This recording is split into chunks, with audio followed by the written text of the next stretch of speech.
You should be. Of course, it always works. Okay, we're ready. Okay.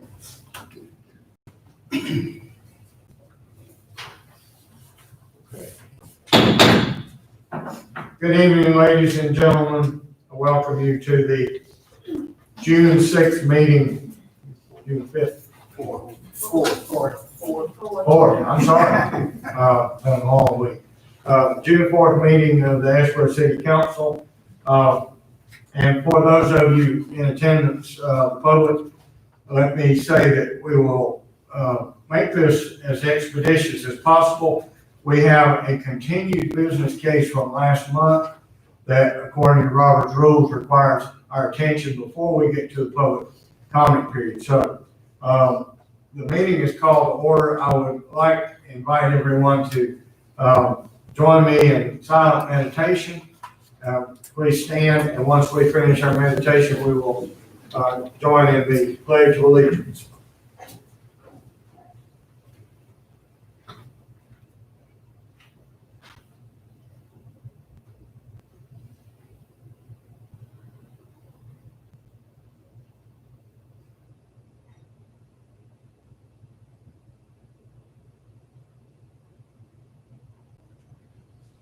Thank you.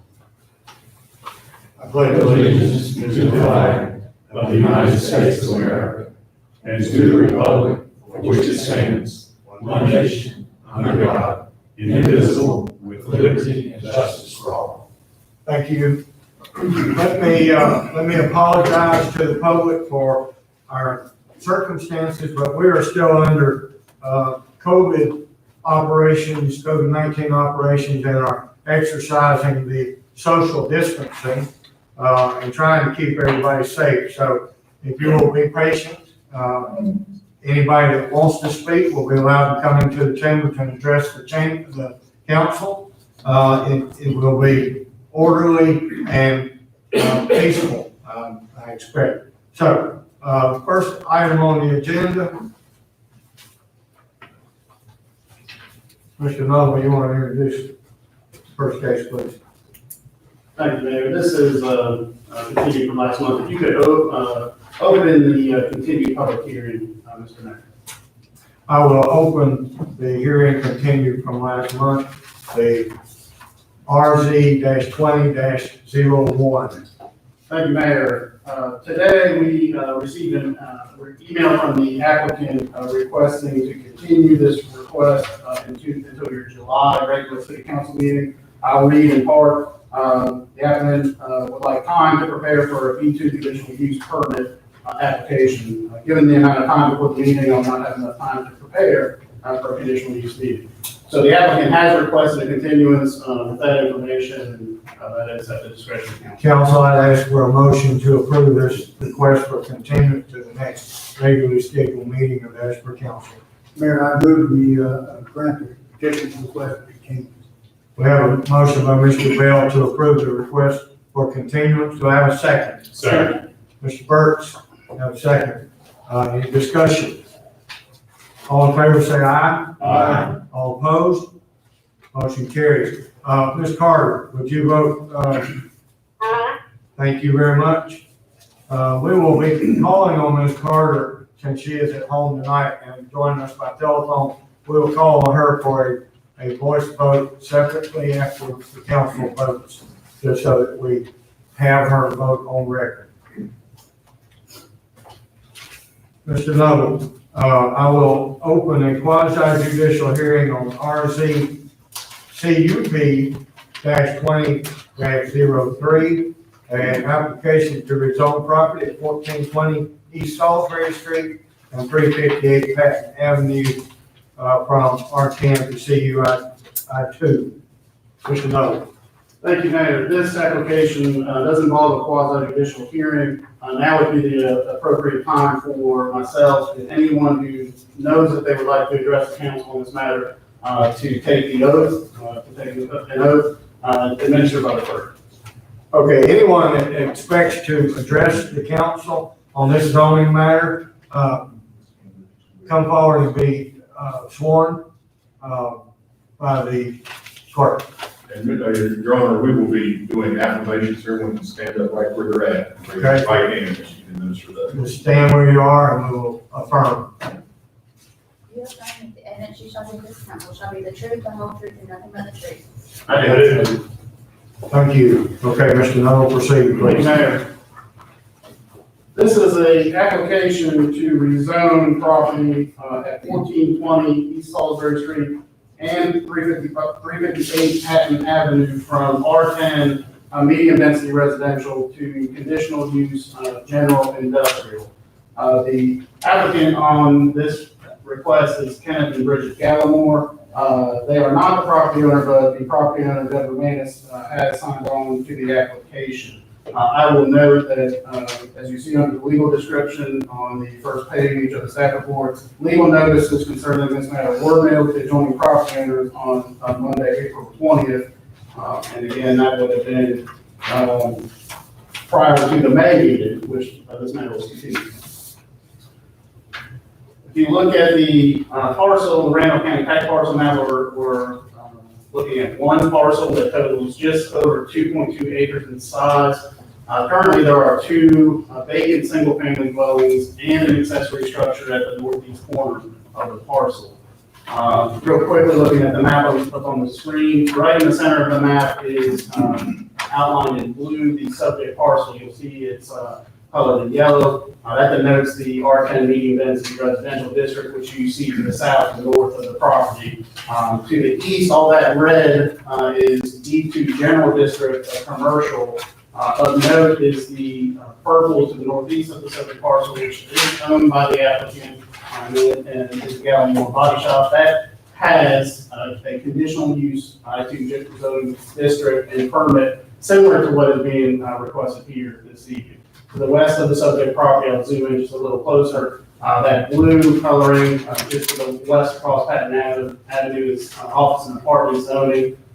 As you move to the northwest, you'll see some office and institutional, some B1 commercial, and another parcel of conditional use I2 general industrial, which is the Ashboro Body Shop. If we look at topographic and utilities map, you'll see that this property does have access to city water and sewer. Now, this property is not in the city limits. Connection to those services will require annexation, and the applicant has been made aware of that requirement. This is an aerial photo from several years ago. You will see the Gallimore Body Shop to the northeast, and of course, Ashboro Mall to the east and southeast. And then you will see the existing residential neighborhood along Patton Avenue to the south, and various land uses surrounding the parcel. We have a few photos to give you an idea of what this property looks like. We are looking east from the intersection of Patton Avenue and East Salisbury in this photo. We're now looking west along the frontage of the property along East Salisbury Street. This is a view looking south on Patton Avenue. That was close to Salisbury Street. Now we have gone to the southern end of the property, and you can see the adjoining house on the adjacent property to the right of the photo, and we're standing at the southern property. We have one more view that's looking back towards East Salisbury Street from Patton Avenue. So we quickly look at the zoning analysis. I'll get into the specific permit request. Mr. Moffitt, is your screen malfunction? Well, I didn't know the pictures were taking it.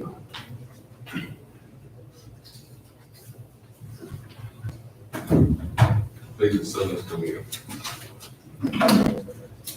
We look at the rezoning analysis on this request, and I'll get into the specifics of the permit.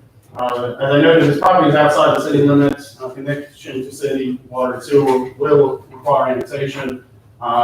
East Salisbury Street is a NCDOT maintained minor thoroughfare.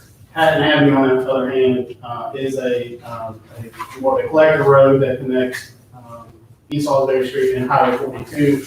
It is only about 15 to 16 feet wide in front of the subject property. Patton Avenue is also maintained by the state. As you will see, would have seen from the maps we showed, it's an area primarily consists of residential, commercial, office, institutional uses. And again, to the north side of East Salisbury Street are automotive repair services that are also industrial zoned. The intent of the I-2 district, as described by the zoning ordinance, is to produce areas for intensive manufacturing, warehousing, processing, and assembly uses that are controlled by performance standards that limit the effect of such uses on adjacent districts. So in addition to the rezoning request here this evening, the applicant has also filed a permit request for the property that, if approved, would allow motor vehicle repair, major services to occur there, which would include a body shop, as well as rental and sales of domestic vehicles that was originally read to May 7th meeting and was continued. The land development plan does propose the northern portion of the property along East Salisbury Street as an office and institutional designation, and the southern portion designated as urban residential. So if you consider the land development plans, proposed land use map is not in line with that recommendation. You'll note that it is a small area plan, central designation, and because it's adjacent to city limits and can be served by city services, it is adjacent developed designation, and that is an area that is encouraged to develop with city services to come into the city limits at the appropriate time.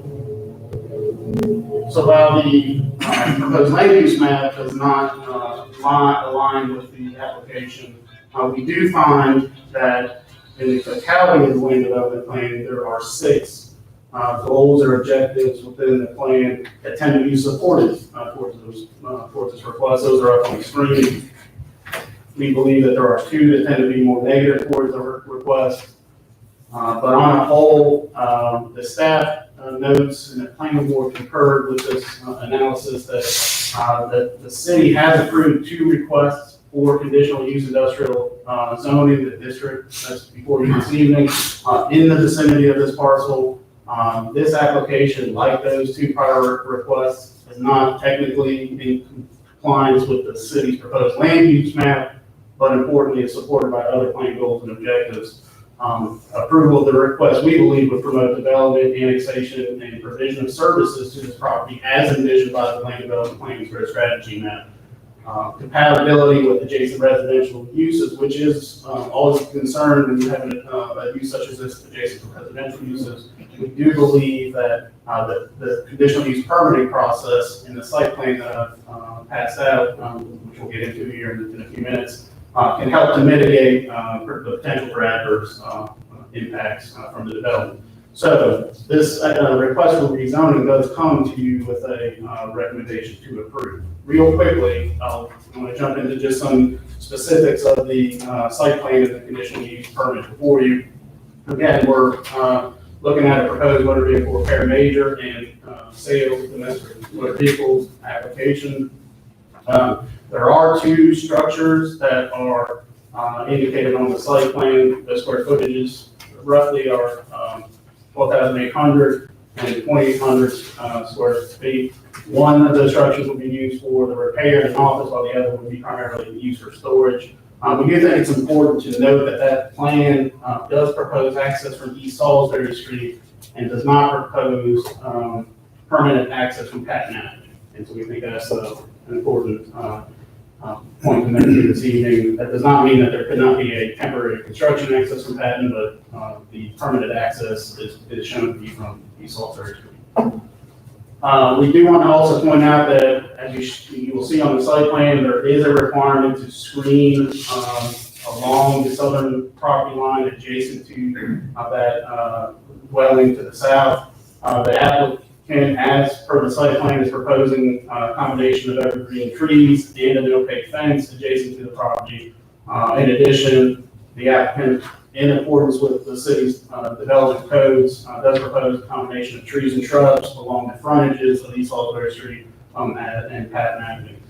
We do also want to note that the zoning ordinance and code, the city code generally prohibit outdoor storage of junk motor vehicles and junk materials. So that is not something that would be permitted to occur from this property. because there is no storage area to screen provided.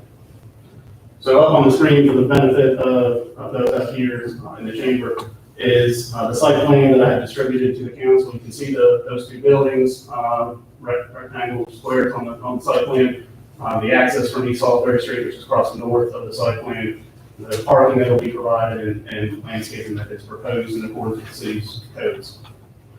As we looked at this permit request, we do propose a few conditions to ensure compliance with the city's zoning ordinance. The first is that prior to the city issuing a permit for development, that the state driveway permit for access to East Salisbury Street be submitted, as well as the erosion control approval from the state DEQ office prior to the city releasing permits for development.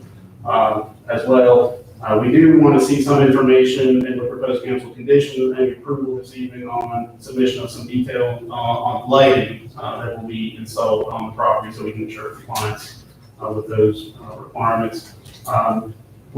We do believe there's excess parking that is proposed as part of this development, and we are proposing a condition that would allow the applicant to reduce the extent of that parking if it is determined to be in excess of what the city's requirement. That's condition C. The last condition, should the council issue this permit, is for the property owner and applicant to execute the memorandum of land use restrictions that would be recorded in the public registry to put the public on notice of this permit and these requirements.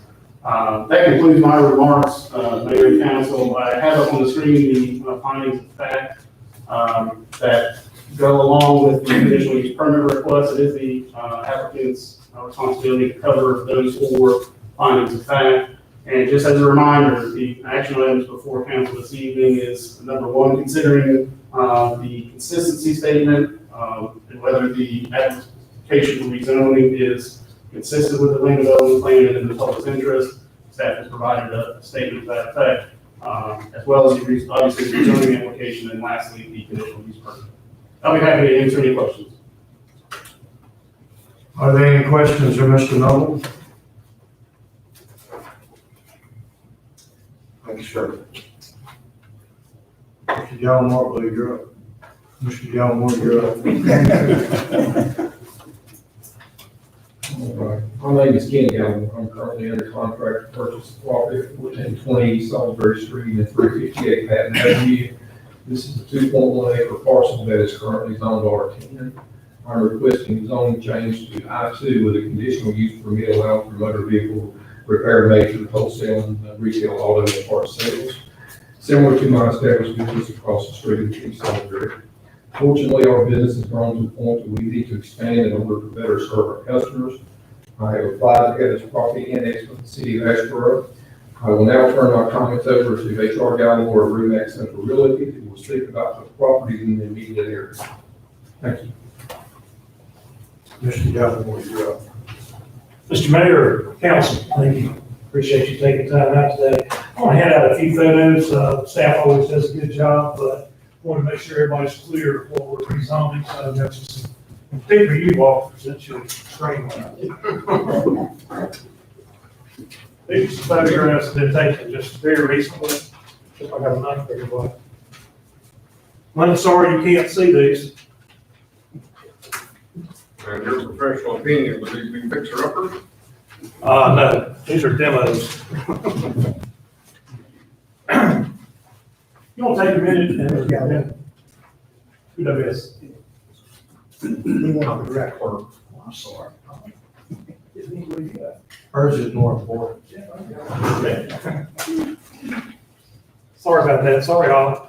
If you'll take a minute and look at those, and I'm sure everybody, and sometimes drive by property, you just don't pay attention. Right? There are 3 structures on the property, and I'm going to refer you to page 2, which is my favorite. Now, the upper right-hand corner photo. I didn't know that property was on, that house was on the property, but there's a tree that's still right down through the center of it. So that one certainly is a candidate for demolition. When we first, when Ken spoke with the city and with the staff, a little corner building on page 1, left-hand corner, believe it or not, was a body shop. So we thought there was no change of use, but well, that didn't work very well. A couple of other things I wanted you to look at in the photos. We talked to the mall. I think the mall's probably talked to the city. So if I can refer you to the second page, Kay and I took these photographs today. Both of those on the left-hand side, well, all three except for the house with the tree in the middle of it, are photos that are taken back at a distance. And what I would say is there's a very, very dense natural buffer there. And we talked to the mall, and it may be that we'll do some things in coordination with them. Maybe all of that kudzu might improve, but that just depends on what the mall's willing to talk with us about on that. So, in my opinion, these properties are an eyesore for the city, not to mention the danger. There's been quite a few, as the owner tells me, Ms. Manus, they've tried to keep people out of those properties with very little luck that they broke into many times, and squatters and so forth have been there. As it relates to the corridor, you know, if you look at Elm Street all the way to 64, there hasn't been, as my records indicate, we did a lot of research, there hasn't been a residential sale in some time through there. Most all the properties have changed over to some type of business component. And it's quite diverse, but there's a number of automotive, as you guys know, starting with the Napa Parts, well, it's actually Mike Allen's repair shop and Leo's car wash. As you move up the corridor, we've got the Napa, we've got Jay Shooting's Expert Body Shop, Ken's Body Shop, which is, I think you guys are pleased with, he's pretty proud of it. And then as you go into as you move along the sector, I know you're aware of what the State Employees Credit Union has recently done. They tore down one house, fixing to take down another. That's a big parcel for State Employees Credit Union. Not sure exactly what they're going to do with the rest of it. And then as you get to 64, it's automotive again. So we feel like it's in good keeping. And we feel it's consistent with the neighborhood and what we see today. I'm going to speak to the findings of fact as it relates to my experience in the real estate industry. The first one, it will not materially endanger the public health or safety if located or proposed and developed according to plans submitted and approved. It's an ancillary use for a shop that's already across the street. What's there is dangerous when it comes down to something that's better provided for the community. And transportation, as we've learned recently, is a pretty important part of our function of our life. So I think it meets that very easily. That use meets all required conditions, specifications of the Ashford zoning ordinance. I'd say with the special use permit and with staff revisions that they make to make sure that those are followed, I think that's easily affirmed. Number three, that the use will not substantially injure the values of adjoining or abutting property, or that the use is a public necessity. Transportation, in my opinion, is always a necessity, and good quality transportation repair certainly does highlight that as well. I can only speak of what's happened in the past with Ashford Body Shop, with Gallimore Body Shop, with some other things that have happened, have transpired in this sector. And I would venture to say, from a real estate standpoint, it's improved property values in the sector. If this property had been sold for residential, I just won't get into numbers, but I sure it wouldn't draw the price that Ms. Maintenance is going to enjoy on the sale. Number four, the location character of the use is developed according to the plan submitted and approved. Will it be in harmony with the area in which it will be located and in general conformity with the plan of development of Ashford and its environs? Guys, this is a corridor that I've enjoyed seeing prosper and improve and develop, and I feel you probably feel the same. I hope you do. We've seen quite a bit of improvement, and I think we'll continue to see more. I'm free for any questions you have. Any questions of Mr. Gallimore? Mr. Gilmore, it appeared when I drove by that the tree house. The tree house. Tree house was at or near the rear property. It's down pat near the rear of the property. That will be demo. All three. Where the new structure or the new ancillary structure will be. Yeah, all three of the structures are going to go away, so I'll refer you back to the site plan. So pretend there's no structures. Of course, we'll have to get all the necessary demolition permits. Well, my point is we're trading one structure for another. Say it again. We're trading one structure for another. Better structure. Yeah. One better structure for a better. I agree with that. Any other questions? Mr. Gallimore, are you aware that we received correspondence from the whole group. I did, So I you have a certainly, copy of that. I did have a copy of that, and I think I spoke to that a moment ago. I don't think any, the person I actually spoke to, John, and I don't think he's really been to the site. If he has, he'd see the thick natural buffer that's already there. I'm not saying kudzu's the best buffer in the world, but there's a lot of trees and a lot of kudzu there. It creates, and we did talk, and he was congenial. And I told him during the construction, if we could work out some agreement, they throw in a few dollars and Ken might do the same, it might be better for all concerned. Understand. The tone of their letter was not against it. No, it was not. No, it was not. Any other questions? Mayor, I did have one for Mr. Young. The other, Mr. Gallagher? Yeah, were the conditions as proposed by city staff amenable to the applicant? To you? Okay. Yeah. Thanks. Mr. Mayor, as a technical question only, Mr. Gallimore, we're all familiar with your contributions to the business community. Would you mind stating for the record your experience in these certifications? I'm a CCIM, which means Certified Commercial Investment Member, and I practice totally in commercial real estate, although my firm does it for residential and commercial. How long have you been doing that? 18 years. Thank you, sir. And I guess for full disclosure, the other Mr. Gallagher is my brother. So, any other questions? The resemblance is faint, but I'll take your word for it. Well, I can't like to say he's the other better looking brother, but we all know that that's not true. Okay. Council, you have had a pretty good presentation there. In regards to the request, does council have any additional conditions that you would like to consider? Yeah, I just have questions, not anything in addition.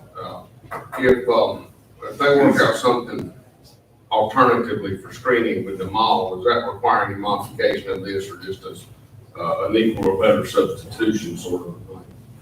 Well, technically, the city's code is only going to be requiring buffering adjacent to the residential properties itself. So any agreement that they come to with the mall to approve the property would be above and beyond the city requirements. So it would not Between require, them and the mall. that's right, it would not require modification.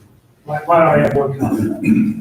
In talking to the mall, I think everyone's drove in a rainstorm from the back of the mall, and the water gets about 1.5 feet deep. And one of the conversations that we had, that I had in chatting with the gentleman with the mall, is that with some collaboration, we could improve that. If you guys will remember, across the street on the other Gallimore Body Shop project, there was a lot of issues with water over there before that project was completed, or when it was purchased. And I think David Hutchinson group were pretty tickled with the job that was done. Terry Tucker jumped in there, and Ken spent a good bit of money, Kenny Bridges spent a good bit of money, but they made quite an improvement, and we haven't had near the problems in the past. I spoke about that water too.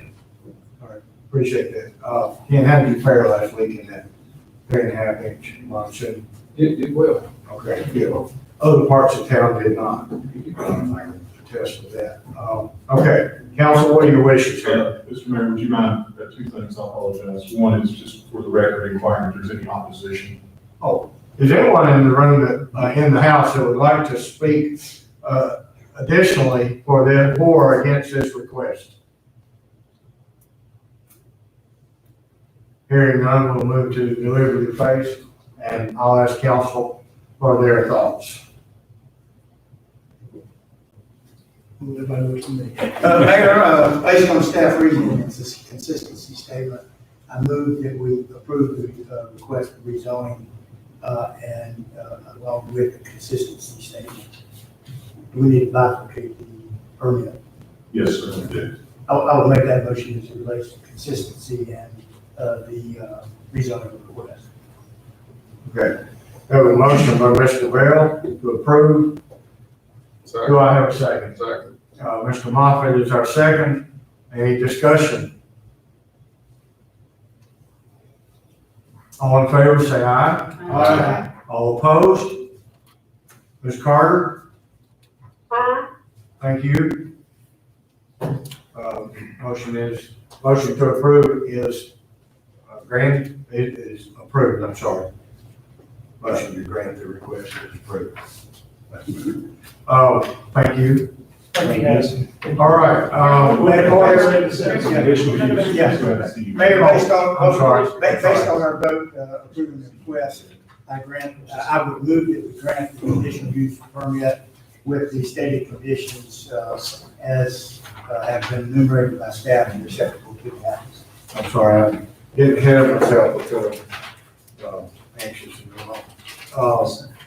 I have a motion by Mr. Bell to grant the permit, Second. and a motion by, second by Mr. Moffett. Any discussion?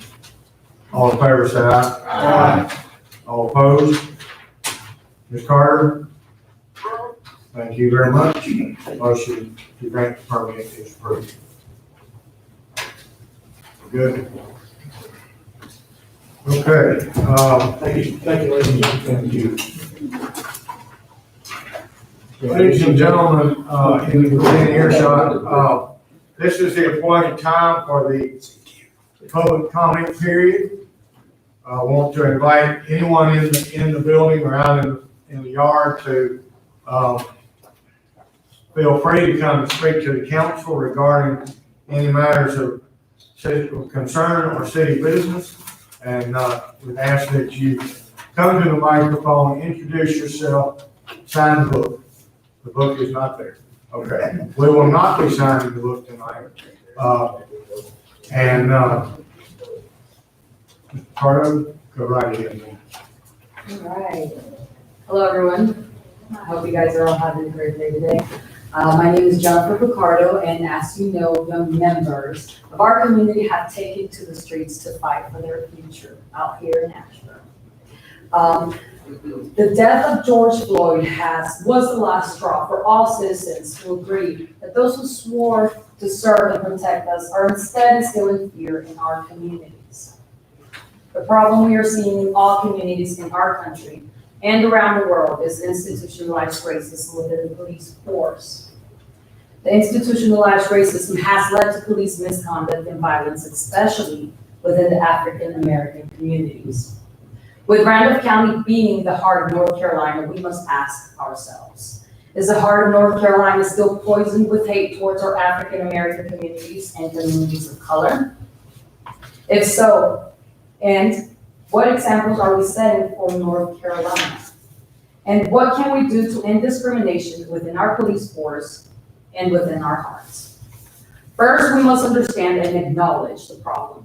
The problem is the lack of accountability of our police department after police brutality and abuse of power has taken place. So what can we do and why should we do it? Let's begin with what can we do.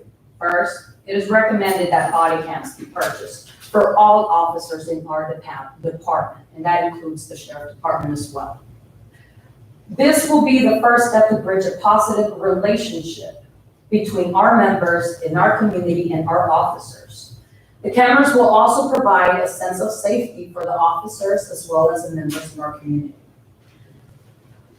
The cameras can also be used as evidence to hold each party accountable for their actions, whether it's a positive action or a negative action. The second recommendation is to form a board made up of ethical and moral members of our community that are sworn to be unbiased when a complaint is formed towards an officer.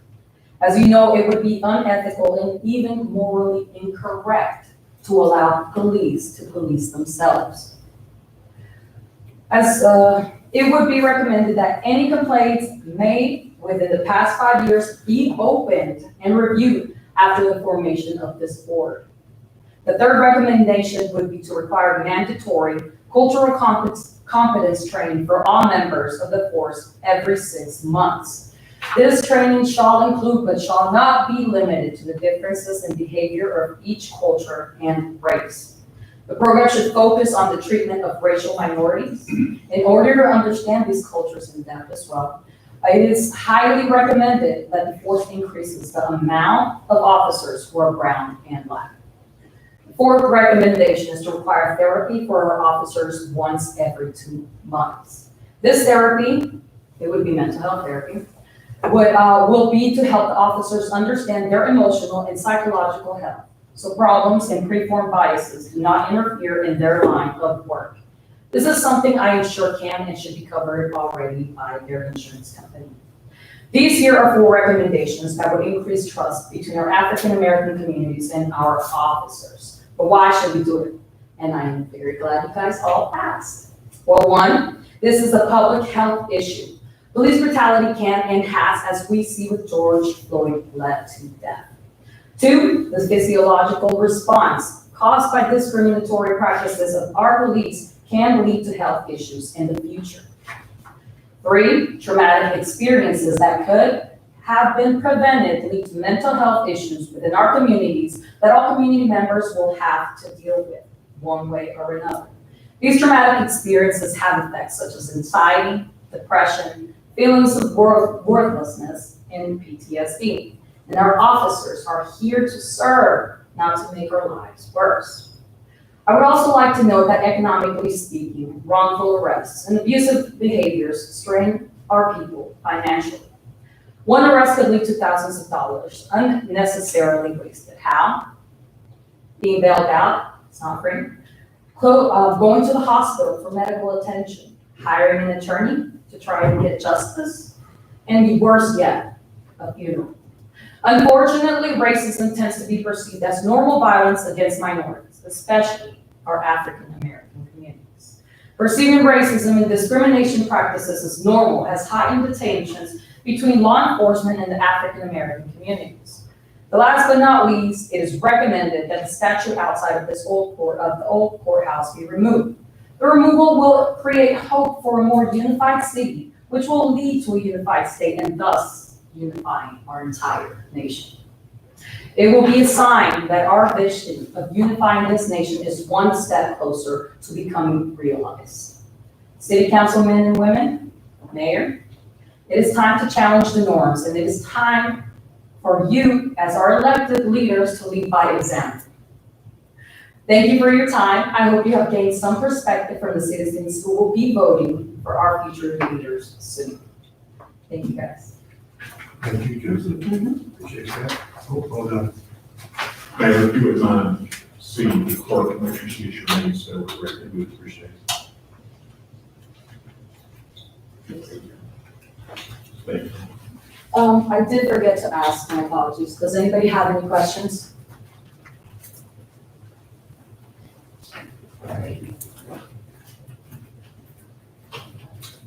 Next. Who is next? I'll be next if nobody else wants to. All right. I'm just gonna speak a little bit. I ain't got what I say for coming here, spoke up. Bobby Crutchfield, I grew up in this town of Nashville. Went to Franklin Middle School, went to Eastern Randolph. When I grew up on Spinks Road right down here. My friends were black. Tim, Darren, Brian, that's who I grew up with. Their parents, Maddie, Tracy, Brower, never spoke of this stuff. I was treated great. Our families were great. We never heard about this stuff. I mean, I know racism exists, but to put the blame on the police officers and stuff like that. Also, I'm a convicted felon. I spent 3 years in prison. I seen a man killed at Piedmont Dragway by another black man. We all witnessed it. I can name 5, 6 people. We all saw it. Same thing, Candace Owens here right now. We're not accountability. We need to hold ourselves accountability. Quit hiding your criminals. I was a criminal. I raised my hand. I was a criminal. I've done things I shouldn't have done. I changed my life. I run a company right here in this town for 10 years now. I employ Hispanic, black folks, white folks. I want to employ good folks. It don't matter what color you are. But to say to the officers, it's his fault. It's his fault. It's selling them short. These other, I mean, I get it. I get what happened to George. It's very wrong. And I say the 4 officers that done it, lock them up. But don't hold yourself accountable. Hold your community accountable. Quit hiding some of the problems in our county. I was selling dope. That's what I've done. That's what gave me to prison. Do you know who I was buying it from? I grew up with good people. You know, Tim and Darren, they had parents. Maddie Brower was in their house. Tracy Brower was there. You could tell the difference. But then I grabbed another group of people that wasn't good. And I navigated to the wrong things. I did a lot of things I shouldn't have done. And I learned something over here in a correctional institution called accountability. Don't point at these people in here that's protecting us when you know how some of these drugs are getting here. I bought drugs from black people, I'm sorry. They bought it from the Mexicans, I'm sorry. I'm not calling them good or bad, they are bad. Nevertheless, she needs to own up. We all need to own up. We point to our law officers about what they do. They're in a bad spot. I coached a little boy, helped coach Randy Kearns, went up here at Eastern Randolph. He knows nothing of racism. He played ball with them boys over at Eastern Randolph, from Liberty, from Ramsor. Now he's probably worried about his life. He's gonna get caught up in this. What's he got to do with it? Nothing. We are taking a death and we're giving an excuse to people to ransack our city. Just tear it apart. Charlotte, I mean, there's black owners, there's white owners, their business have nothing to do with this. So when people come in here and say stuff like that, you're upsetting some of us. I'm no racist. I employ everybody. My son dated a little girl over there at East Randolph, Keeler, and stand up athlete, little black girl. I supported it. Never looked down on him, never looked down on her. One time they per se, maybe the Goins didn't have a little bit of money like I had. They didn't have a lot because, 10 years ago, I walked out of prison with nothing. I'm so bad of a felon. I don't get food stamps. I can't get housing. 10 years ago, I had nothing. I fought my way here today. I'm about to buy, about to sign on a house. I got a new truck, got a Harley. I don't go blaming the officers. I don't. Officer Cook come to my house to arrest me several times. I kind of made a move. He jumped. And on the ride to the police station, I asked him, why was it? He said, sir, when you look at your record, I'm a little tense. Well, I run with the guys that did the killing over there at Piedmont Bradway. I know some of the, the lifestyle that they carry. And just like Janice Owen said, you got to hold them accountable. I mean, you can't, it's hard to explain. I guess I should have wrote it all down, but it's wrong. To point at these officers and to say they're the blame and stuff like this over one, it's not right. Two, the facts don't back up what's being said. White people just as apt or more apt to be killed than an officer than a black person. I don't know what to say. It's frustrating. And then to tear down the statues that, like this, the Hispanic, I guess the lady come up here. It's like I told her back then, I talked to her, apologized to maybe we had a rough comment on Facebook. But my family's got skin in the game on some of that. Right or wrong, they have paid the debt to have some of this stuff. And when you come in our community and you've done nothing other than demand change, it's not right. When I come home, I built dugouts down there at Franklinville, beside the restaurant, what we call the soda shop field. Little kids were sitting on plywood blocks. I ain't had no money. I talked to Phil Burgess, got some block, talked to Frito Leonard on the Franklinville restaurant, got some mortar, talked to Brett from Chandler Concrete. I built those dugouts for the community. I poured concrete down there at Coal Ridge. I try to give back. So if you're gonna come in this community, demand change, put in. Don't just come in and say, give me, give me. Have anybody ever been down to this damn school system? I ain't cracking on any race or nothing, but we have a lot. I went to prison. I broke the law. Imagine how I feel. I spent 3 years in prison. I broke the law. There's people burning down buildings and it's going to, hey, they're going to overlook it. It's going to be overlooked. Why? Can I sue? Discrimination? I got locked up. They're not getting locked up. It's not right. We got to have laws. And that's it. We got to give some of these guys a little bit of belief and a little bit of power on their choice. I agree with the body cams. Wholehearted. Get everybody going that way. Both sides win. We get to see what happens. But for people to come in here and sell the officer short, it's not right. Point the blame that I owned up what I did. I done it. I led myself to prison. But I come home, I buckled down with nothing. I walked out of prison with nothing. So there ain't an excuse. There's not an excuse for a black man, a white man, a Hispanic man. There's no excuse. If you get up every day, you go to work, you will make a difference. But if your mindset is to blame and point, you're not going to go nowhere. You turn them statues down all you want, put them up, it don't matter. If you don't change your community, the way they perceive things and treat these officers, the statues are not going to matter. They're not going to change how anything goes. Thank you. I'm sorry, we got a lot of people to hear. Thank you, Mr. Crutchfield. I appreciate your comments. Thank you. Myself about to see the clerk. Ms. Camp, next.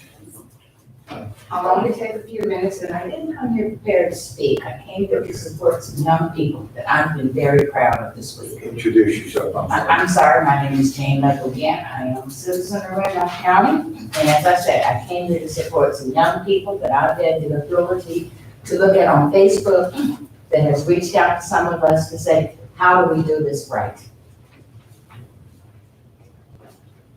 I understand what this gentleman just said, but I will say to you, as I've said on Facebook, I do not condone rioting or looting in any form. But I can understand the sympathy, I can understand the heartfelt. I have a 45-year-old son. From the time he was 6 years old, and I raised him in an all-white neighborhood in the north. But there was not a time that that young man went out there doing that I didn't remind him. We're in a great neighborhood, we have great neighbors, we look out for each other, and believe me, I was the only black family in the 700 more house neighborhood. But I constantly remind him of who he was, okay? And there are some things that you can't get away with that other children can. Now, you talk about the riot. I have yet this week to hear anyone, except for one person, email me today and say, I don't know how to say this to you, Jane, because I don't know how to feel the way you feel, because I'm not black. And when I hear people try to play down the pain, the anger, I can talk about 50-some years. I grew up here, I left here at the age of 19. I can tell you about the pain of immigration. I can tell you about the pain of discrimination right here at Ashford High School, which I left that school after 6 months. So what I'm saying, I don't expect people to understand. You haven't walked in my shoes, I haven't walked in yours. But I do say something sympathetic. And when you talk about it, and I heard this young man talk about, I went to prison before drugs. You got 3 years. If your face was black, you would have got 15. That is why the prison system today looks the way it does. No, justice is blind when it comes to a young black man sitting in prison for marijuana or whatever in comparison to the average young white man. And I just want to say, I am proud to be back home. I hope to represent this area. But I don't lose sight of the fact that when I look around this town, there is still a lot that we need to embrace on both sides. We need to come together. We need to do it peaceful. We need to be honest and open with each other and to admit we're lacking in some areas, and I can say that on both sides. And I do appreciate you allowing me to speak, but again, as a mother of a young, black, successful man today, yeah. From the time I saw that knee in that man's neck, how many times did I think that could have been my son? Thank you. Thank you, Ms. Gann. I appreciate your interest in this community. Thank you. Next, Mr. Faust. Good evening. My name is Clyde Faust Jr. And like Ms. Gann, I had not planned on speaking, but I feel that it's important to come up and just say one or two things. The first thing that I want to say is after listening to the young man speak, and he was very passionate, but I think it's very important that we understand a difference between personal responsibility and community responsibility. When that young man was selling drugs and he was doing the things that he was doing, he was responsible for his actions. But when the police officers that we hired with our money create or deny someone their civil rights, we're partly responsible for that because we gave them the ability to do that. There's a big difference between someone who breaks into your house and steals something and someone who the city gave the power to take your life from, abusing that power. Now, that's the first thing I want to talk about. The second thing I want to talk about is that in his actual conversation, he proved bias. He showed us that there was bias because he kept talking about all the violence that was going on, but there has been no violence in Asheboro. They have been protesting hard since Sunday. And ever since they started protesting, and I have a business downtown, we have 3 buildings downtown, haven't had one problem. So do you see that the assumption is that, oh, we need to take care of all of these people who are doing all of this bad stuff, but you're having that conversation in a place where ain't nobody doing the bad stuff. These people are out in the streets because they want positive change. And let me tell you, I've been out there with them. And sometimes some of the verbiage that they use isn't correct. But here's what you don't hear. You don't hear the verbiage that's being thrown at them. And I need us as a city to make sure that it is understood that there is a difference between profanity and hate speech. If someone is walking and says a word that I would not want my daughter to hear, a four-letter word. And this is case RZ-CUP-20-06. Well, turn it there. It's getting cold. Are you cold? Are you cold? I'm cool.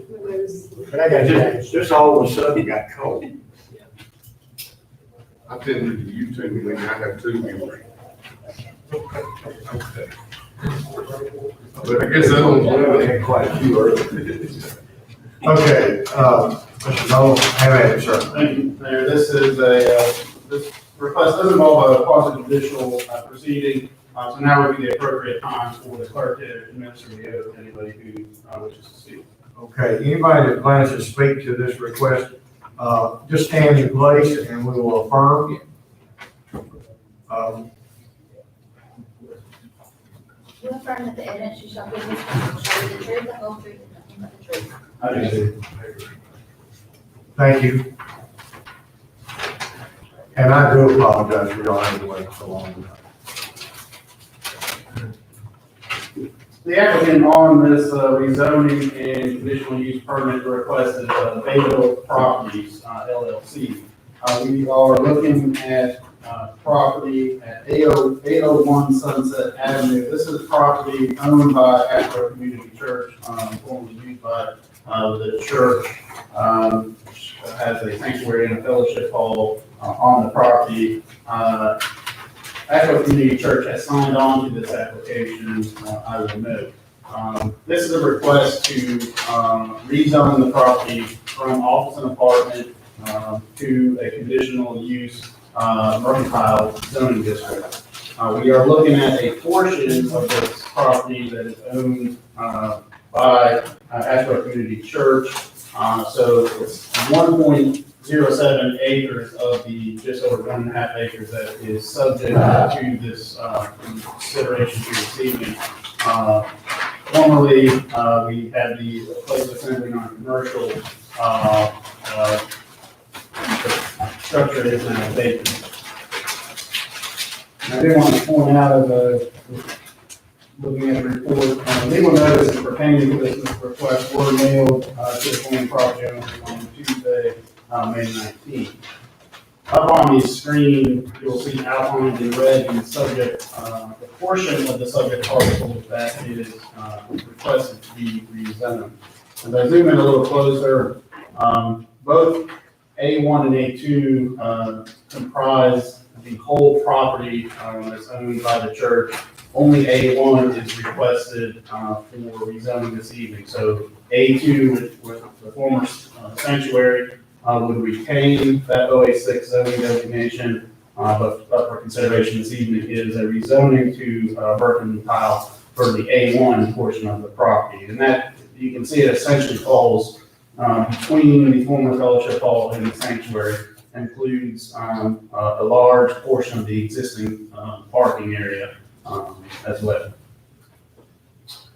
Of note, this property is within the Center City planning area. I believe this is a tier 3 of that area. So on top of the customary zoning codes that apply to development, there is also an overlay of additional requirements specific to downtown area development within that location. The portion of the property request for rezoning is outlined in red. You can see we're between Prairie and South Cherry Street. We have existing services in Sunset Avenue that currently are provided to the property. This gives you maybe a better idea of the area requested for rezoning. You can see the fellowship hall, and a good area of parking to the west, as well as some area parking to the east of that structure as well. It does include the entirety of the property from that line between the two existing structures all the way west to the westernmost boundary of the property, including what used to be, or still is, the basketball court. So this is the subject property as seen from Sunset Avenue. That first structure in the foreground is the former fellowship hall. That is that structure is included within the request. The structure in the rear is the sanctuary that is not included in this request. This is looking west towards the bypass on Sunset Avenue. This is looking back towards downtown, east on Sunset Avenue at the Cherry Street intersection. We're now looking north on Cherry Street towards Sunset and looking south along South Cherry Street. In terms of analysis for this rezoning request, again, the property is located in the city limits. It does receive a full array of city services. Of note, both Sunset Avenue and South Cherry Street are state maintained minor thoroughfares at this location. So any land use approvals for access from those two roadways would go through NCDOT.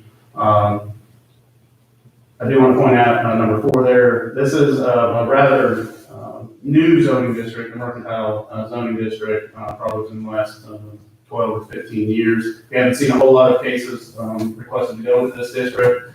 So I do want to point out that within this mercantile, there is a maximum of 6,000 square feet gross floor area for all permitted uses. So there is a cap on how large a structure within that district can be built. It also restricts some drive-through services, so food, drive-through restaurant drive-through services are not permitted. It does prohibit open storage and also requires some additional pedestrian connectivity. Obviously, there's a conditional use permitting element with this request, so council has some additional authority as far as this approved. The requested district is intended to provide for a greater number of potential business activities in the B1 zoning district, but not as many as permitted in the B2 district. So it's distinguished from the B2 by excluding uses that are likely to create the greatest external impact. And so we view it as essentially a light B2 zoning district. According to the ordinance, these districts should be located in nodes along minor thoroughfares or higher classification streets. Said that both the streets are minor thoroughfares maintained by the state. The area does contain a mix of single-family, multifamily, institutional, and some office uses as well. Again, we're only looking at a portion of the property. The remaining portion of the property, whatever happens to see, would retain that 006 district. Looking at the land development plan, recommendations, it is within the city activities center area, so the land development plan recognizes and encourages a continuation of a mixture of compatible uses in this area. It's a part of the central small area plan and primary growth area. As we look at the recommendations of the land development plan for further guidance, we feel that there's 6 policies or goals that tend to be supportive of the request that are outlined up on the screen, as well as in your report. We believe there's one tends to be more negative towards the request, which is up on the screen. Overall, when we think about consistency and whether this request is reasonable and in the public's interest, we know that the guidance from the city's plan for the city planning area is to create pedestrian-friendly focal points that contain a mix of uses. We already have a mix of uses in this area. And in fact, we have more permissive B2 general district zoning to the west of the subject parcel. We note that the mercantile designation does prohibit more intense development that would be more prone to being out of character with the existing residential neighborhood. And with this being a conditional use permitting request, you get those additional protections as part of that process. The planning board heard this request at its last meeting and recommended approval of this request. Staff likewise recommends approval. Moving quickly into the specifics of the permit plans for development for this property. Specifically, the applicant is requesting a permit for a banquet and reception facility out of the former fellowship hall. That site plan before you shows additional parking that would be provided to support that use, with no building expansions to the former fellowship hall for that particular use. So that would occur within that existing structure and not exceed that 6,000 square foot cap. Again, the former sanctuary is not included in this request. The site plan does show that the existing driveways along Sunset Avenue are intended to be used. That will have to go through the DOT for permitting. There is also, as you can see on the site plan, a proposal to create an access from Cherry Street. That is on the plan for illustrative purposes because that's not a part of the request. But we did want to show context of what might occur there. The proposal for meeting landscape requirements along the front yard of the property include, and you'll see that in the plan, a combination of existing trees and new plantings, parking lot landscaping, and as well as extending fencing on the south and west sides of the property that would provide screening to adjacent uses. Of note, the applicant for this plan to move forward and be presented, and for us to report that it does comply with the city zoning code. There were 2 variances that the applicant requested and obtained from the Board of Adjustment just this past Monday. They pertain to some parking setbacks as well as a slight increase above the maximum impervious built upon area that this the Center City overlay permits. So their plan is just above, but add with new impervious area would result in somewhere around 56% coverage built upon area for this property. Again, those variance requests were heard this past Monday and granted. So in terms of staff's review of the proposal, we do offer some conditions that we think are helpful to ensuring compliance with the city's development codes, noting that existing vegetation can count towards required vegetation. The site plan does not show any new outdoor lighting, but we always want to put applicants on note if there is outdoor lighting proposed at a later date. That information needs to be submitted to the city staff for review to ensure compliance with your lighting standards. C is a typical standard which asks that the state driveway permit be submitted, even though those are existing drives on Sunset Avenue, because there's a new parking area added and the potential for new additional traffic volumes into the property, the state will still have to approve those locations. So staff will recommend a condition that requires that driveway permit approval to be submitted prior to us releasing permits, and then final decision document covering the requested variances to occur.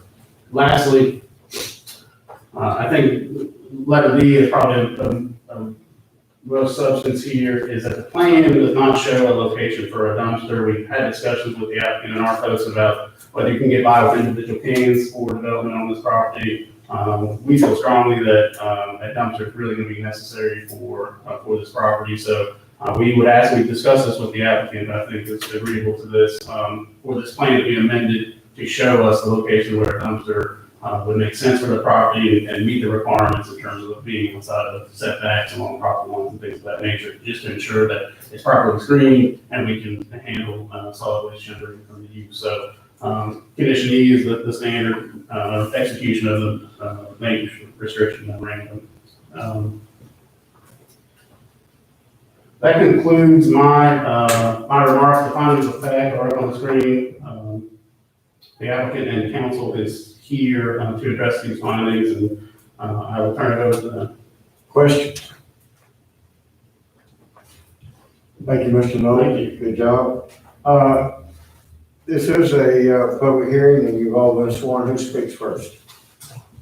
Good evening. My name is Barry Thompson. I represent Bayville Properties LLC.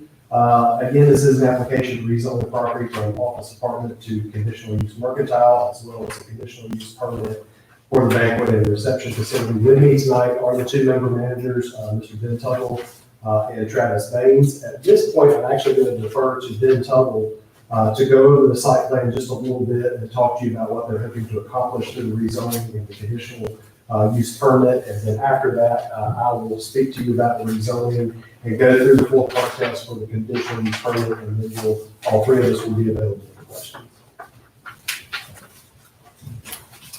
Good evening. As Barry mentioned, my name is Ben Tuggle, and this is Travis, and we own Bayville Properties. We also own Benjamin James Properties, which you might be a little more familiar with. But basically, as has been mentioned tonight, our main request or our hope is to purchase the property and use the church building. Just to give you an idea of what we're wanting to do. The overall plan is to take the church building and do some pretty major renovations to it and use it as our offices, similar to what we did down the street, a couple blocks closer to the interstate 10 years ago to 929 Sunset, where our offices are now. We're just simply out of room. And so this property obviously gives us a lot more size and a lot more room. So that's our hope, is to do that, to do some, again, some pretty major renovations to the church property, bring that up to hopefully improve the neighborhood, improve the outside appearance of it and interior. But while we're here tonight is for the fellowship hall. As mentioned, we'd like to take that portion of the property, make it an event or banquet center. Where, as Trevor mentioned, adding parking to make sure we don't create any kind of issues as far as off-site parking and that kind of thing. But be happy to answer any questions you have after Barry's done. Appreciate it. Thank you. And I will be brief as to the rezoning part. I think Trevor pretty much said most of what needed to be said. Again, it is part of the city activity center. The goal there is to create a pedestrian-friendly community focal point, and that's what they're wanting to do with this currently vacant property, is to help create a community focal point by means of a banquet center. Again, as Trevor already pointed out, the mercantile district does exclude greater developmental uses that you would see in a business district. There are additional protections for neighboring property owners through the conditional use permit process and conditions that have already been outlined. As has been mentioned, it already complies with proposed land use map or growth strategy map. One of the things that I think that's important to keep track of is that historically this has been a church fellowship hall. Well, what do you do in a church fellowship hall? You have birthday parties, you have receptions, wedding receptions, things of that nature. And the long-term plan for the banquet center, those are the same types of uses that you would see. Receptions, birthday parties, things of that nature. The staff and the planning board have both recommended approval of the rezoning request. We believe that the conditional use mercantile district is reasonable and in the public interest. And lastly, as far as the rezoning portion, I would say that this would move the property from a tax exempt status as a church to a tax generating property, since it would be changing uses. As far as the conditional use permit four-part test that we all know and love, I'll begin by saying that the applicant has reviewed the suggested conditions, and they do not have any objections with the conditions that staff has proposed. They've been over those, and they do not have any objections to those. One, the use will not materially endanger the public health or safety if located where proposed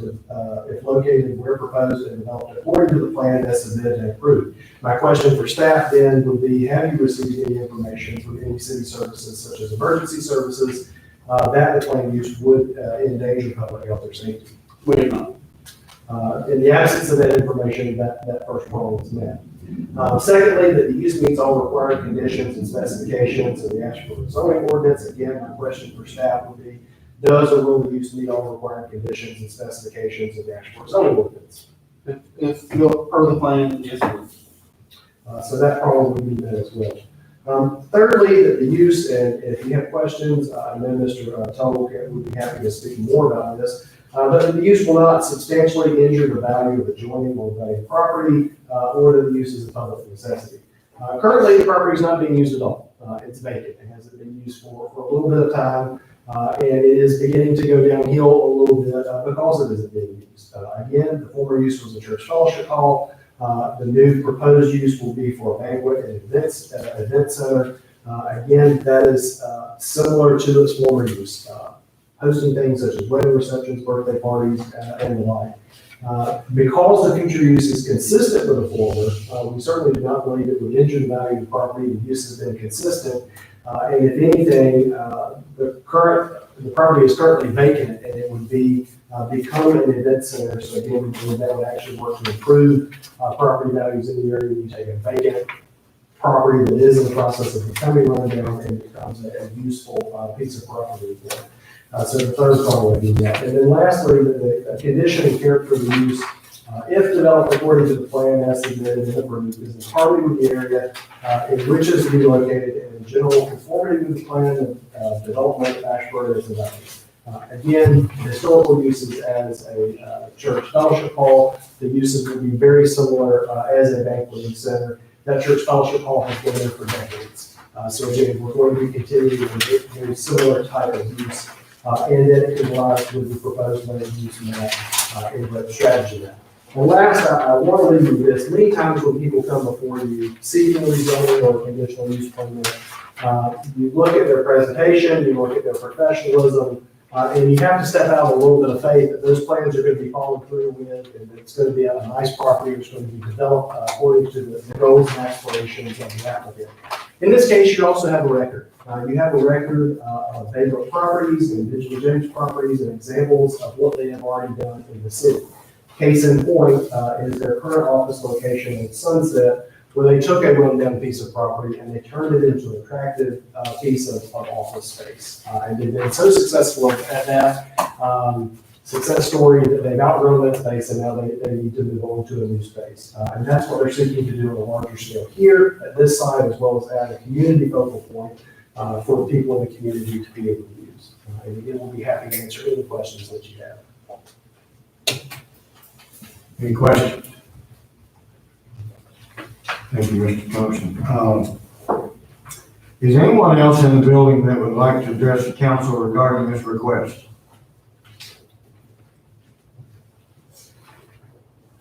Okay.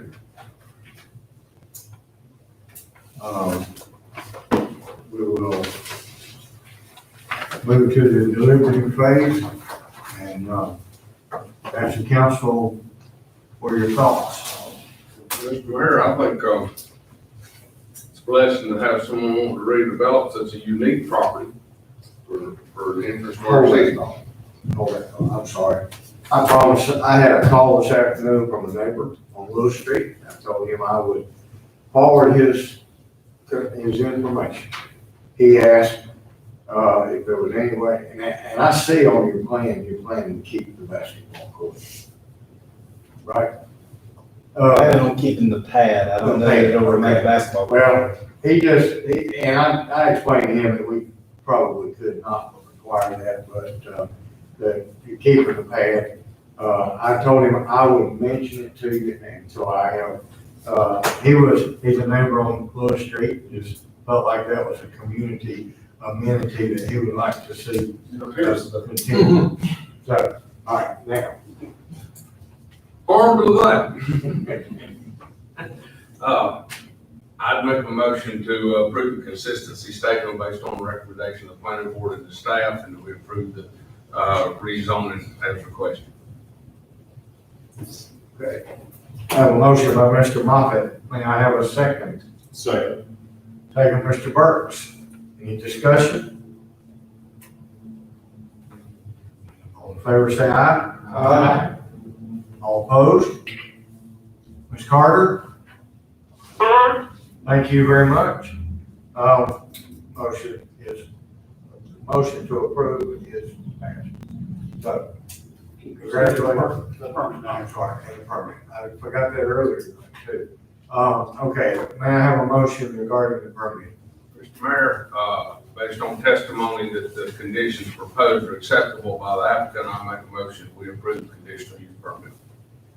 And the conditions are acceptable. Yes, sir. Yes. Do I have a second? Second. Second, Mr. Bell. Have a motion by Mr. Moffett, second by Mr. Bell. Any discussion? All in favor, say aye.